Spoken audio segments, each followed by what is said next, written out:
Hi, I'm teacher Lisa and thank you for joining me today. So today I want to share with you about why I created this community online and what Breakthrough Science is actually meant for. And of course, I would love the chance here to be a little bit more vulnerable with you, to share with you about what happened in the past 3 weeks of my life and how it shaped me a little bit differently. And be warned, this video do contain some trigger and I will do my best to censor out as much as possible. So here are your regular trigger warning. So let me rip the band-aid off. So what happened 3 weeks ago is I had a really devastating call from a parent. So in Singapore, you have top schools, and in these top schools, every school in that list is really excellent. The students are really at the top of their game. But even with that, there has been a distinction between what's considered like the top, like the cream of the crop, and then the middle band, and then the lowest of the top. And this girl that was involved in what the call is going to be about, it's from the lowest band of the top schools, and she has siblings that belong in really the topmost tier. So when I first worked with her parents are really ambitious. They really want her to stretch beyond her abilities.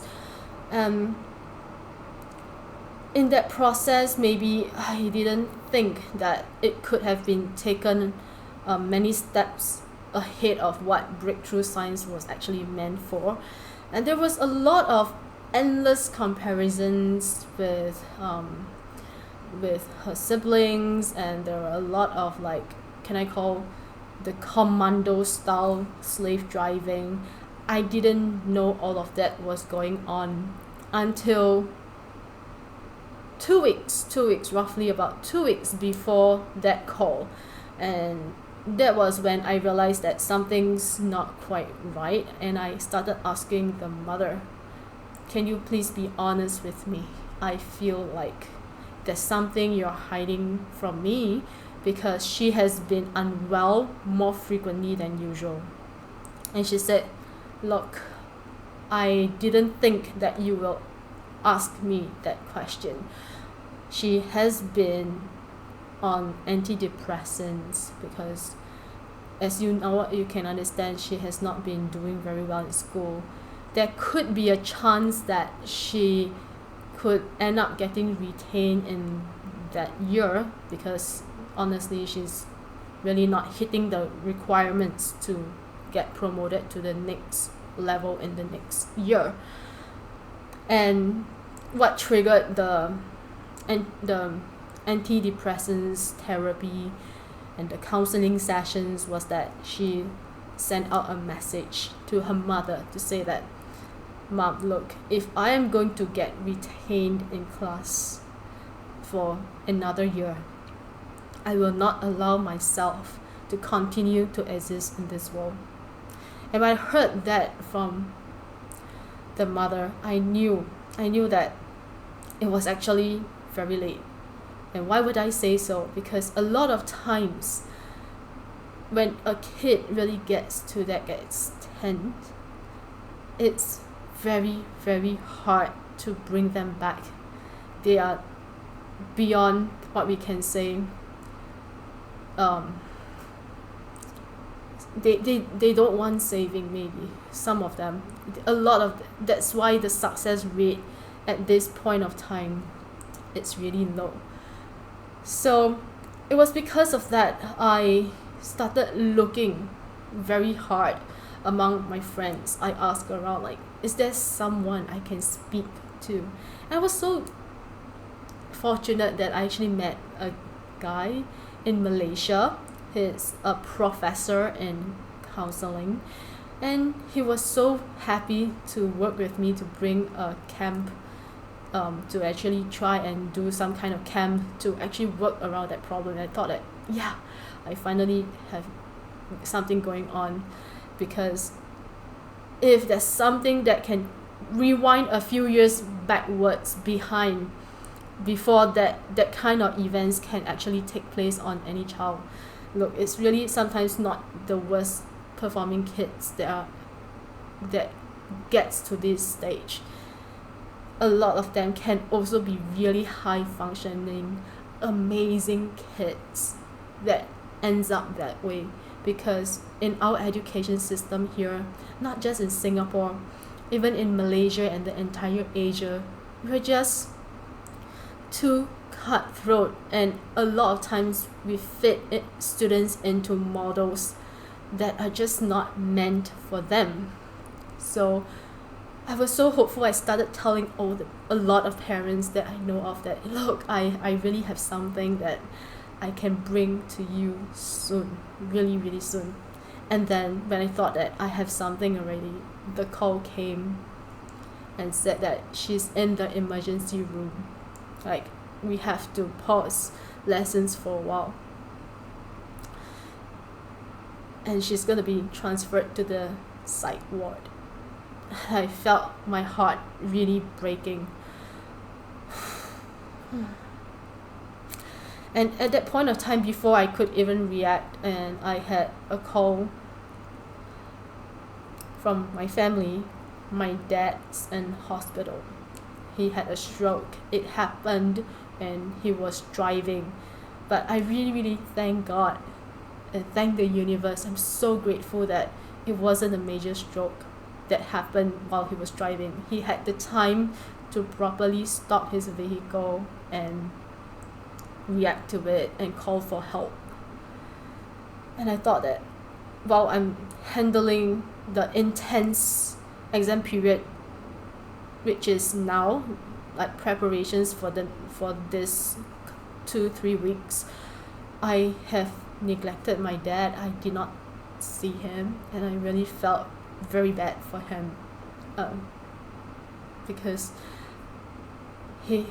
I am the apple of his eye. I wasn't there for him. So I took the time to actually be there with him through his recovery. And then another blow came in. The girl, 2 weeks after the first visit to the emergency room, it's her second visit to the emergency room. I felt the air just leave me. I don't know what to react. I don't know what can I still say to the parent. I have no words. I'm sorry. I only have a lot of apologies for the girl and her family, her mother. And I told the professor in Malaysia about it. And I didn't know that in order for him to bring the program up to speed for Singaporean children, he overworked himself, he fainted, he's in hospital.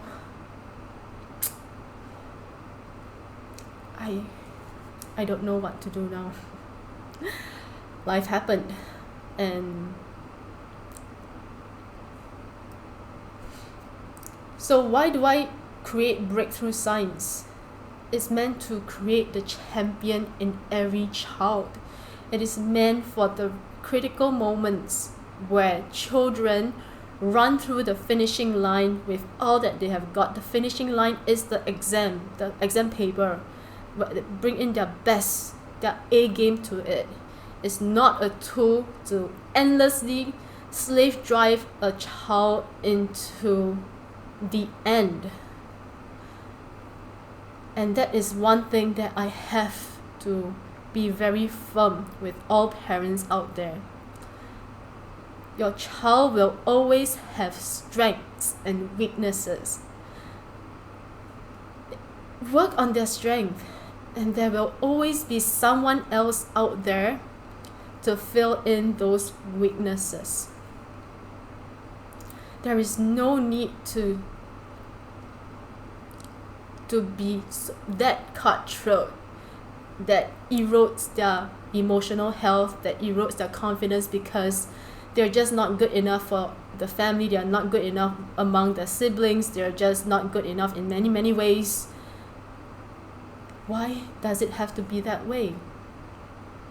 In real life out there, the best people, the best team, the billionaires, they are team players. They find people who are able to complement their weaknesses and they just bring their A game, their strengths to the team, and that is how they make it to become so successful. And because of that, I looked at my student cohort again and I realized that I have a student that is also at risk of falling through the cracks, and by actually a miracle happened where I was trying to help the student locate his textbook and workbook for the lesson, because he obviously has some trouble organizing himself sometimes here and there. It is fine, right? I'm happy to help him out. And I realized that he is so artistic without even going for a single day of art class, and he's able to draw with such expression on a person with the eyes that has the ability to convey so much in just that one drawing. And I told him, you know what, forget about math and forget about science. I know this is a math and science class. Look, your talent in art is not small. This is beyond ordinary. He should be looking at developing that and look into his future in jobs and careers in artistic design, somewhere along the lines of visual communication or animation. Nothing that requires any form of math and science, right? And he will likely be able to do very well in life. So when he heard that, he felt like there's hope in his life.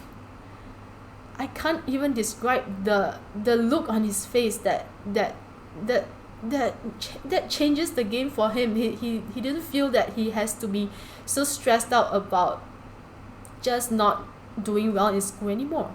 So I told him, you know what, just aim for a pass in all your subjects, just a pass, and graduate from school and do art, right? So I told his parents about it, because obviously he find it very hard to be sitting down with his parents and be honest about all of that, because he felt like he couldn't really articulate. He felt like maybe his parents might misunderstand him for using this as an excuse of being lazy. I got it, and I decided to go beyond and just explain it properly, and I can't tell you how that made me feel. I felt like I really did the right thing for the boy that could have actually fallen through the cracks. So breakthrough science, again, it's a tool to do what needs to be done at the most critical moment. And let me give you an example of how I actually used that over the last weekend to show with real actions to my students what it means. Because right now in this week, it's the mid-year exams. I had a wedding to go to in another country, and I had on Saturday in Malaysia, in JB, and then come back to Singapore and be there for my students on Sunday. So on Friday night, there was a jam at the Causeway. By the time I reached my hotel, it was like 2 a.m. And my first student on a Saturday, it's 8 a.m. They were so kind to be agreeable to convert the lesson into online lessons. And by the time I finished my last student at 4 p.m., I went for the wedding that ended at 11 p.m. And I got back to Singapore at 2 a.m. and I was there at 10 a.m. on Sunday. And by the time I finished at 6 p.m., my students were like, wow, why are you drinking more than 3 cups of coffee? I say, it is why precisely we are having this conversation, right? It is about doing what it takes to be committed to a goal. And my goal for you is to be with you through this most critical moment of your exams. And I'm showing you with real proof that I'm doing it. And if I can do it, so do you. You can also do it and be there for yourself at the very most critical moment of your life. And if this critical moment is an important exam, you run through it. You run through the finishing line. So I hope that my sharing today with you has given you value. So why do I create this community? Is because I want a community that are not all about being endlessly competitive. It's not about being the best at all cost. It's about doing what's right. It's about the emotional health of a child, right? And it's about fairness for all parties that are involved in the tuition industry, whether is it the teachers, whether is it the students or the parents. I want this to be a 4-win community. The first win is the students win because they are happy, they are enjoying the learning. They don't have to be endlessly stressed about everything. The second win, if students are happy, parents win. That's my second win. And the third win, we have to consider about the rights and the welfare of teachers, because in my previous video I just gave you a small glimpse into what teachers can potentially face.